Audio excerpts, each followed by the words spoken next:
La dicotomía no es entre economía y salud. La dicotomía es entre capitalismo y salud pública.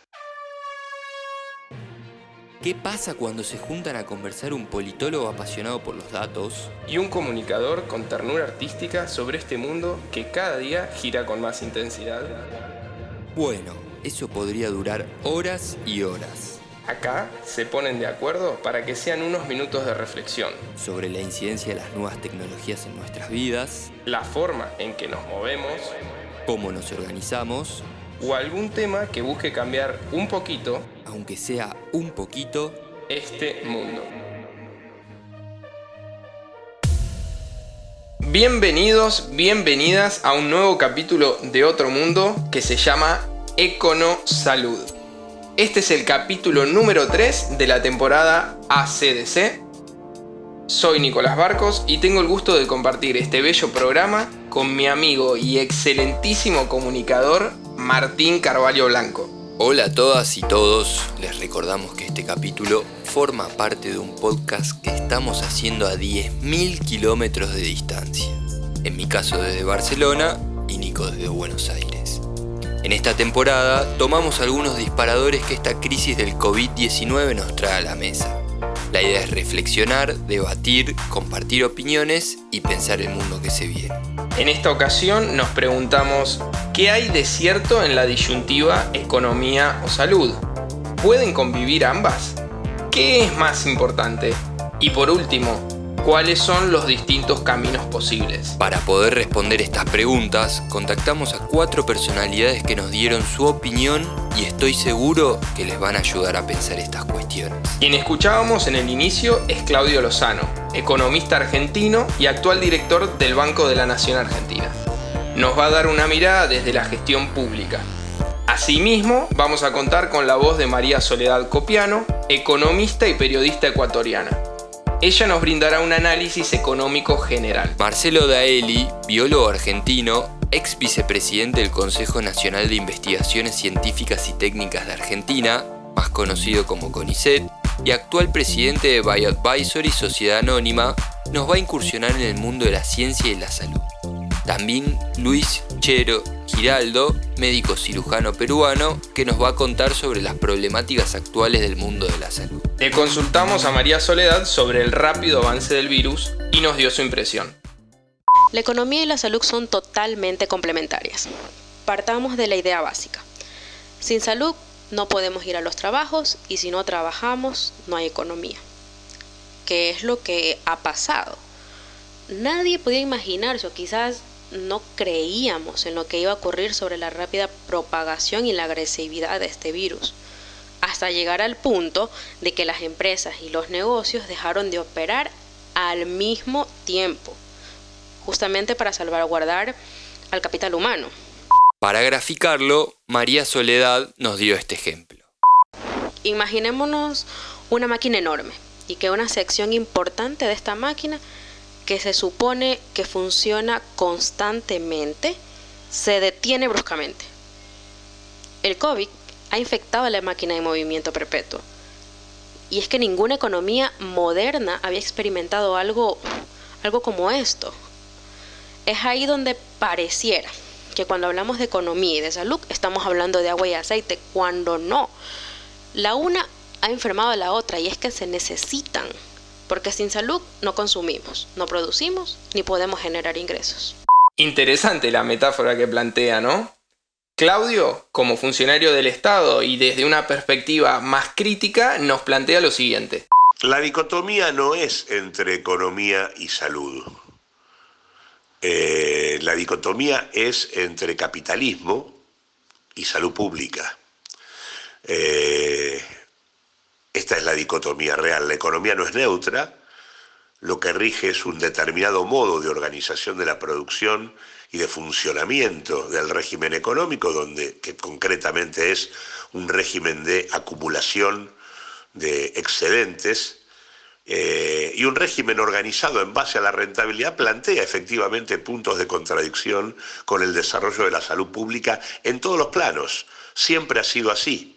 Y de hecho, el proceso de mercantilización del sector salud y el deterioro en los sistemas públicos, en el orden sanitario, es uno de los inconvenientes que aparece hoy frente a la pandemia del coronavirus. De hecho, objetivamente,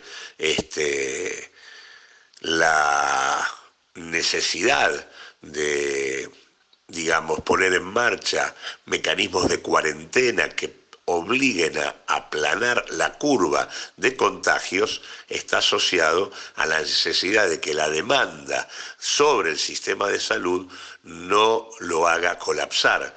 Y esto está ligado también a sistemas de salud que tanto en los países centrales como en el nuestro, en muchos casos han vivido procesos de ajuste y de deterioro muy significativos en el marco de la experiencia neoliberal. A su vez, nos comenta lo que él entiende que debe ser el rol del Estado.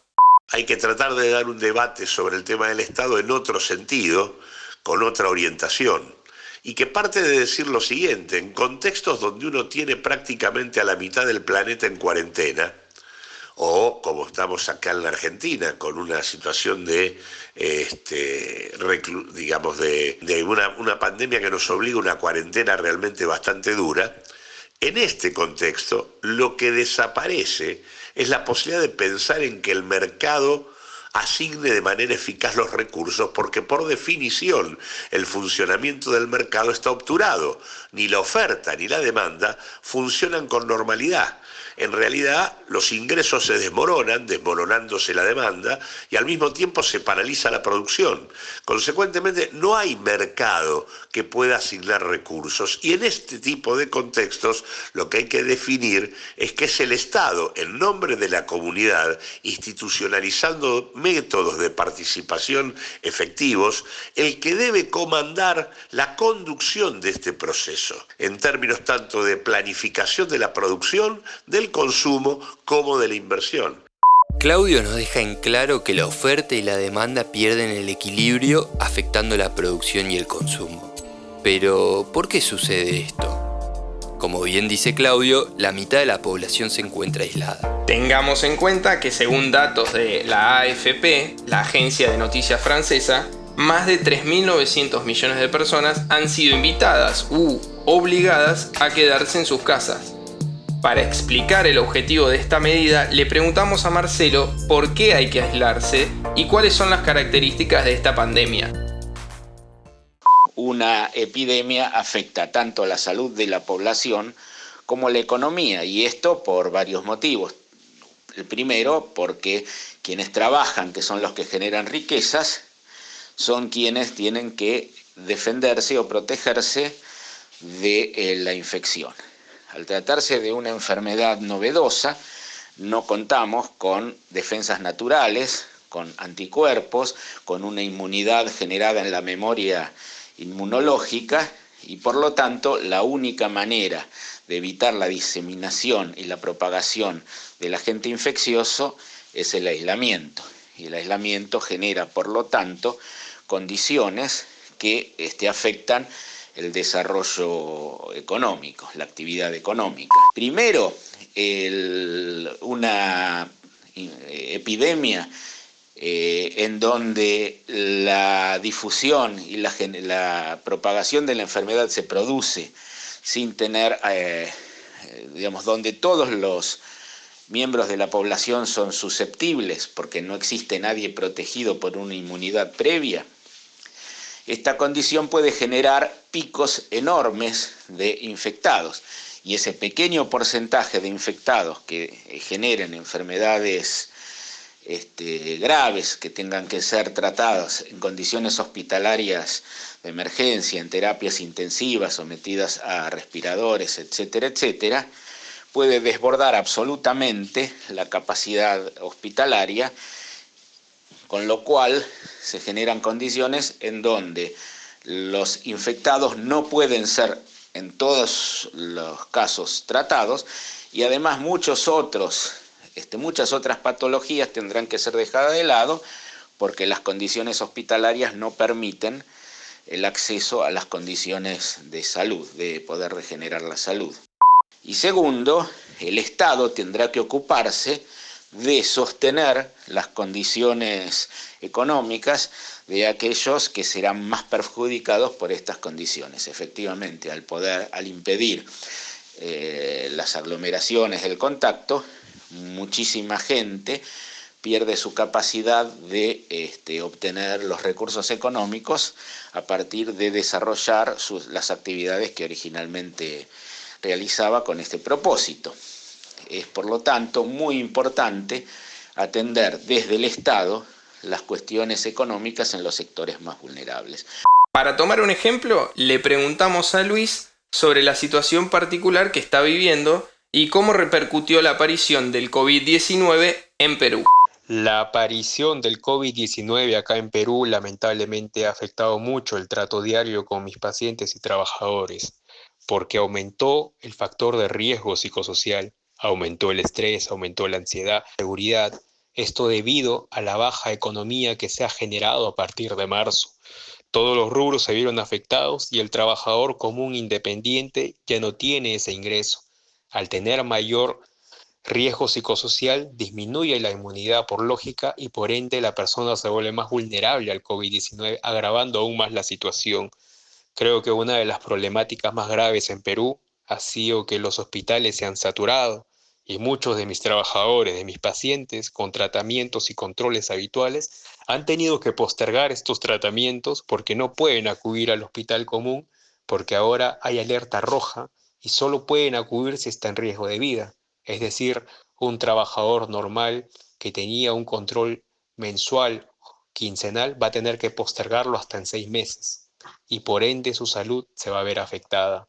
El panorama es muy complicado y complejo, pero ¿qué cambió en la población, en el sistema de salud y en su vida en estos últimos meses? La diferencia más grande a lo que era la situación hace 2-3 meses es que definitivamente el sector salud se saturó.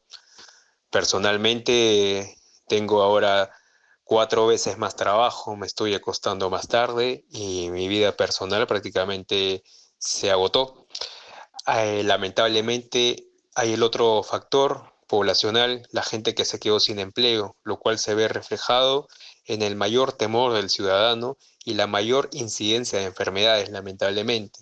Las personas con hipertensión, diabetes y obesidad salieron a la luz como focos vulnerables para el ingreso del COVID-19. El hambre y la mala alimentación también está saliendo a la luz porque es un factor mayor de comorbilidad.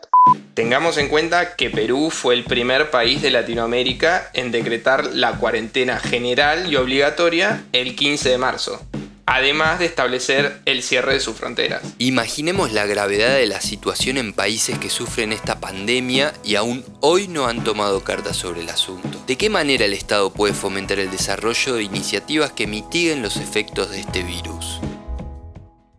Y estas soluciones, en muchos casos, están fundadas en hallazgos científicos, en mejoras tecnológicas o en el desarrollo de insumos locales mediante la copia, mediante el mejoramiento tecnológico o mediante innovaciones menores para poder atender sin necesidad de recurrir a un mercado que se distorsiona inevitablemente en estas circunstancias, para poder atender, insisto, las emergencias a las que estamos sometidos. Muy claro lo que nos cuenta Marcelo. Ahora, ¿qué se puede hacer en este contexto? Suspensión de pagos, garantizar una renta universal, garantizar reducción de carga tributaria, sostenimiento de la nómina salarial y crédito de capital de trabajo para la pequeña y mediana empresa y aporte concreto de aquellos que detentan mayor capacidad económica. ¿Qué margen hay para que estas iniciativas y tantas otras se coordinen a escala global? Soledad nos da su impresión sobre las distintas realidades a lo largo y ancho del globo. Creo que este será el momento oportuno de saber cómo funcionan para este tipo de situaciones los organismos multilaterales. Me refiero al Banco Mundial, al FMI, al BIC, la ONU, la OEA, entre otros. Es el momento que estamos esperando para ver la magnitud de intervención tal como se esperaría, más allá a lo mejor de guerras bélicas me refiero. Me explico mejor quizás. La desigualdad a nivel de países es clara. A unos les va a costar más que a otros, porque van a tener que renegociar deudas externas, conseguir financiamiento externo, fondos de garantías, entre otras cosas. Es que este gran grupo de países necesitará de alguna manera los multilaterales. La situación de los países en vías de desarrollo endeudados bajo este contexto es doblemente compleja. Le preguntamos a Claudio sobre el caso de Argentina y esto nos dijo. Argentina no puede seguir pagando un solo dólar más en materia de deuda. Por lo tanto, la suspensión de los pagos de deuda pública es absolutamente imprescindible. Argentina, dado que tiene más de 8 millones de personas transitando en la informalidad laboral, necesita por definición en este contexto, para que los ingresos no se caigan a pedazos, garantizar una renta universal a todos los hogares que permita por lo menos el ingreso de la canasta alimentaria. 20.000 pesos por hogar es absolutamente imprescindible que se garanticen a los efectos de contener la situación de informalidad que la economía argentina presenta. En tercer lugar, hay que garantizar liquidez para financiar a las empresas en lo que hace a capital de trabajo, de manera tal de que podamos garantizar, por un lado, los ingresos de la población y por otro lado, que las empresas no desaparezcan, de manera tal de que al llegar al final del proceso de la pandemia tengamos los dos factores como para retomar el rumbo de la recuperación de la economía. Pero paremos un poco la pelota. Volvamos al análisis del virus. ¿Podemos frenar su avance?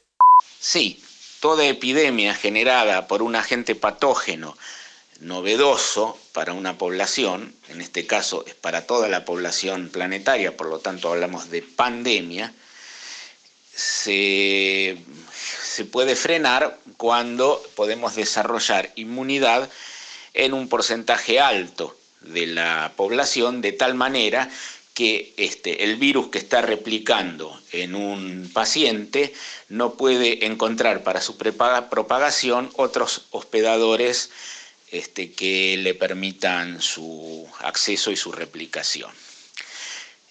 Por lo tanto, efectivamente las vacunas son una herramienta muy importante para frenar y para eliminar este tipo de enfermedades infecciosas. Más despacio. ¿Existe la posibilidad que se desarrolle una vacuna para este periodo? ¿Y cómo funciona eso? El desarrollo de una vacuna requiere dos condiciones. Primero, lo que hace la vacuna es generar anticuerpos, una inmunidad humoral, y a través de los anticuerpos impedir que el virus ingrese en un organismo y se propague. Pero para desarrollar una vacuna uno necesita confirmar dos condiciones. Primero, que se generen los anticuerpos, y segundo, que estos anticuerpos sean protectores.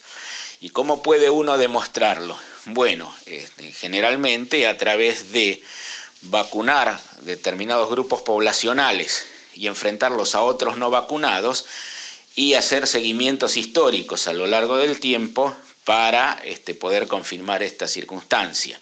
Cuando uno intenta evaluar un medicamento novedoso, por ejemplo, una sustancia contra la hepatitis, lo que hace es tomar como población de muestra a enfermos de hepatitis y evaluarlos a ver si mejoran las condiciones de la enfermedad. Pero en el caso de un producto que lo que pretende es obtener una inmunidad a futuro, uno no puede hacer este tipo de análisis excepto mediante el seguimiento histórico de grandes tamaños de población. Por lo tanto, no es factible suponer que la vacuna pueda ser desarrollada para poder frenar este brote de esta enfermedad en estas circunstancias. Sí será importante el desarrollo de una vacuna para evitar nuevos ciclos de infecciones, que es lo que ocurre con la gripe, con el sarampión o con cualquiera de estas otras enfermedades que ya están controladas con agentes inmunológicos. Tenemos el horizonte. Está claro, lejos, pero al menos sabemos hacia dónde vamos. Tengamos en cuenta que al día de la fecha hay más de 3.200.000 infectados y más de 230.000 muertes. Y el número parece que va a continuar subiendo. En este contexto, ¿puede surgir algún paliativo para combatir el virus? Sí, es factible e interesante intentar desarrollos de medicamentos para enfrentar la enfermedad.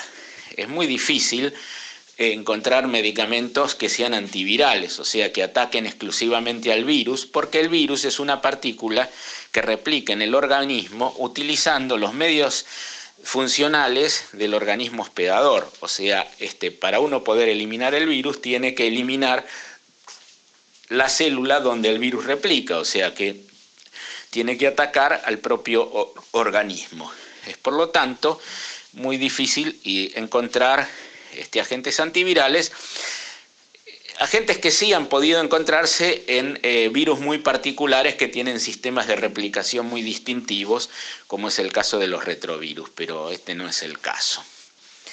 Entonces, el mayor enfoque para poder encontrar soluciones desde el punto de vista del desarrollo de sustancias que puedan aplicarse clínicamente, terapéuticamente, es encontrar sustancias que impidan el desarrollo de la enfermedad, que protejan al organismo del desarrollo de la enfermedad. Porque el virus entra en el organismo y replica, pero el agente causal de la enfermedad no es el virus, o sea, no es que el virus empieza a replicar en el pulmón y hace daño a las células del pulmón, sino que son las propias defensas del organismo cuando sin control reaccionan a esta invasión viral las que generan las mayores patologías. El virus entra por las vías respiratorias al pulmón y hay toda una tormenta de citoquinas, de sustancias de defensa del organismo, que para eliminar al virus son lanzadas, pero que generan muchos daños, pudiendo acabar en una fibrosis pulmonar, que es la principal causa de muerte por el COVID-19. Otra causa es una neumonía secundaria por la inmunodepresión que puede generarse, y otras causas son la evolución de las enfermedades secundarias que algunos de estos pacientes prevalentes, que algunos de estos pacientes poseen. Hasta el momento existen 6 vacunas contra el coronavirus que ya se están probando en humanos. 2 desarrolladas por empresas estadounidenses, las farmacéuticas Moderna Therapeutics e Inovio Pharmaceuticals. Del otro lado del mundo, en China, una iniciativa es encabezada por la empresa de biotecnología CanSino Biologics, en colaboración con el Instituto de Biotecnología y la Academia de Ciencias Médicas Militares de China. A la par, el Instituto Médico Genoinmune de Shenzhen y el Instituto de Productos Biológicos de Wuhan también se encuentran desarrollando vacunas. La sexta, y quizás la que más repercusión ha tenido en los medios hasta ahora, es la que está desarrollando el Instituto Jenner de la Universidad de Oxford, Inglaterra. En la Argentina tenemos conocimiento de un compuesto local llamado IMT504, que está desarrollando la firma BioAdvisory Sociedad Anónima, presidida por Marcelo Daeli. Este compuesto estimula los mecanismos de defensa, atenúa las respuestas tardías, frenando el descontrol de la respuesta inmunológica y evitando daños multiorgánicos. Además, estimula las células madre de la médula ósea. Se encuentra actualmente en el Comité de Ética, Docencia e Investigación del CEMIC. Luego de ello, podrían proceder a presentarlo en la Administración Nacional de Medicamentos, Alimentos y Tecnología Médica, ANMAT. A comparación de la salud, la economía genera mayor incertidumbre. Un gran interrogante es cómo los estados deben proceder ante esta problemática. Le preguntamos a Claudio si hay lugar para una pronta reactivación. Es bueno dejar en claro que en el contexto de la pandemia no hay espacio para la reactivación. Lo que hay es espacio para contener la situación, para que los ingresos no se derrumben más, para que no cierren las empresas de la pequeña y mediana empresa. Ese es el objetivo en este contexto. Teniendo en cuenta el caso de Argentina, aplicable quizás a tantos otros países de Latinoamérica y el mundo, ¿cómo se puede reactivar la economía luego de la pandemia? Es que en tanto la situación mundial se mantenga con los límites que está teniendo, ciertamente no hay salida exportadora para la Argentina. Argentina tiene que tener una reorientación dándole espacio relevante al mercado interno, aprovechar la existencia de una importante capacidad ociosa que supera el 50% de la capacidad instalada de nuestro país, y que por lo tanto permite duplicar la riqueza sin invertir. En ese marco hay que ser capaces de combinar, por vía de la extensión de la renta universal a los hogares, para dinamizar el consumo en el mercado interno, la utilización de la capacidad instalada, poniendo en marcha en ese marco un proceso de transformación productiva por vía de una política de sustitución de importaciones. Precios más baratos de la energía y de los alimentos, con tasas de interés ciertamente inferiores, son el trípode necesario para enhebrar una estrategia que vuelva a colocar la orientación industrial como clave del proceso productivo de nuestro país. Entendiendo la dificultad que genera esta crisis biológica, es necesario pensar sobre la relevancia estratégica de ciertas áreas de la economía. Claudio nos habla de ellas y particularmente del caso de YPF, empresa petrolera argentina que, además del COVID-19, se encuentra afectada por la crisis del petróleo. Si efectivamente los laboratorios han facturado de manera descomunal en los últimos años, estando siempre por encima de la evolución de los precios, claramente tienen que subordinarse a las necesidades de la salud pública, aportando en materia con medicamentos accesibles en el contexto actual.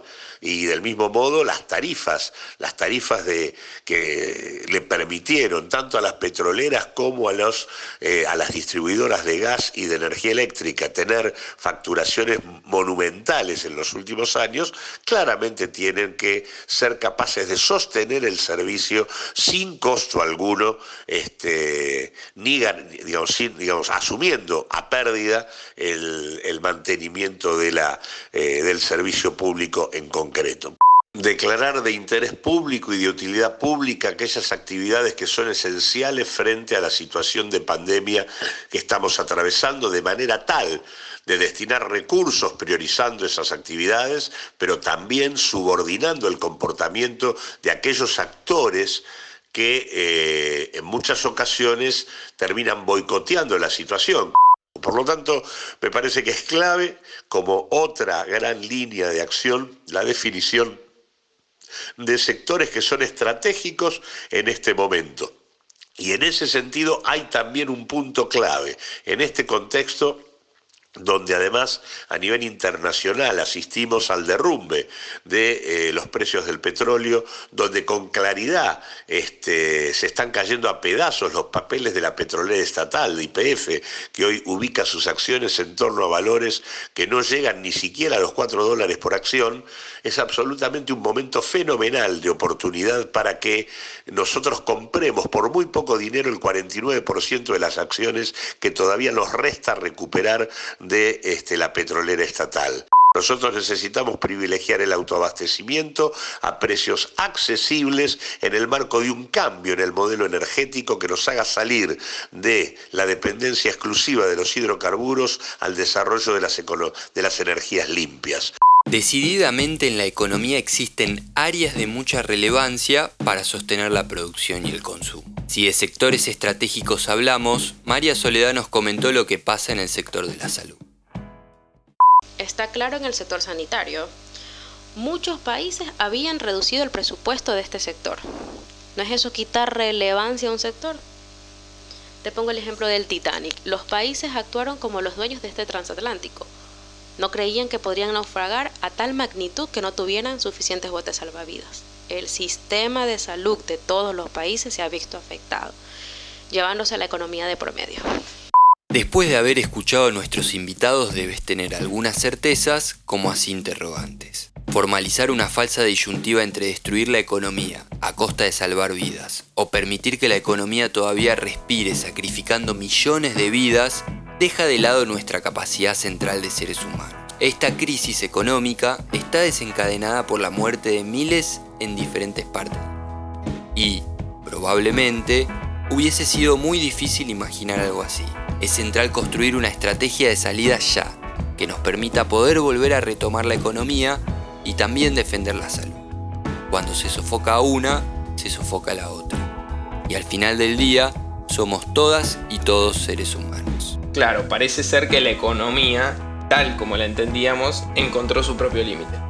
Ese límite lo puso una pieza que nunca se pensó que podía fallar. Las empresas la llaman recursos humanos. Me pregunto si no será que todo esto sucede por haberle restado importancia a los sistemas de salud y al cuidado de todos nosotros. Me refiero al cuidado porque quizás el cuidado de todos y de todas podría haber evitado llegar a situaciones tan extremas. Y si miramos el mundo, vemos 1001 diferencias en las distintas coberturas de salud, pero ¿realmente creemos que puede haber elección en torno a la salud? Casi como si fuera que hablamos de un mercado donde elegimos qué pantalón comprar o qué remera usar. ¿No es acaso algo que deberíamos garantizar de manera universal? ¿Quiénes somos para negarle la salud a un otro? Agradecemos la participación de Claudio Lozano, María Soledad Copiano, Luis Chero Giraldo y Marcelo Dael. Y llegó la parte de comentar un poco lo que sucedió en las encuestas que realizamos en nuestras redes sociales. En Instagram consultamos si economía y salud eran parte de un todo o si iban por caminos separados. Se impuso la primera opción por 87% a 13%. Además, pedimos que decidieran entre economía y salud y en este caso la salud se llevó el trofeo con el 70% de los votos. Hay que destacar que algunos además acertaron en uno de los participantes que iban a estar en este programa. En Twitter, el 80% votó que la economía y la salud son parte de un todo. Y por unanimidad, se sobrepuso la salud como opción a si estuvieras obligado a elegir entre economía o salud. Les invitamos a que nos sigan en redes. Nuestro Instagram y Twitter es buscootromundo, @buscootromundo. En Facebook nos pueden encontrar como Otro Mundo, al igual que en YouTube y Spotify, donde también pueden escuchar nuestro capítulo anterior sobre actividades, comportamientos y vínculos. Este capítulo está viendo la luz un 3 de mayo, Día Mundial de la Libertad de Prensa. Desde Otro Mundo queremos celebrar la democratización de la información. Bueno, esto fue todo por ahora, amigas y amigos. Si les gustó el capítulo, no olviden compartirlo. Otro Mundo está hecho por Martín Carvalho Blanco y Nicolás Barcos en producción y Gargantas. Y Leandro Gómez con la magia sonora. Cada día me miro en un mundo al revés. Cada día me veo en un mundo tan fierro.